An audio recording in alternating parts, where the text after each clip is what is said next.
Alright, finally, some success with this TIE fighter. And I was right in a way, the needle was interacting with the side magnet.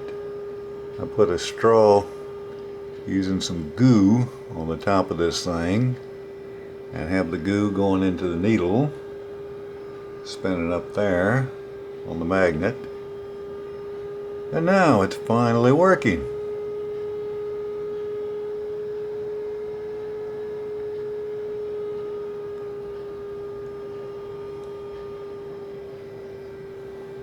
Hang on a second.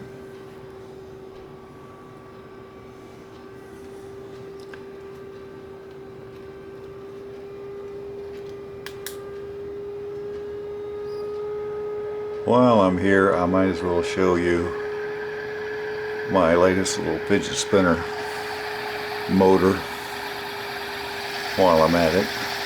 I don't have the lights turned on, but it has lights. I'm just excited about the TIE fighter here. Still going to town. Took a while to get it just right and tweaked, but I am happy with it. And appreciate the help there, Slider. And of course, Lid Motor and Granddad did some good versions of this also. Alright, success at last.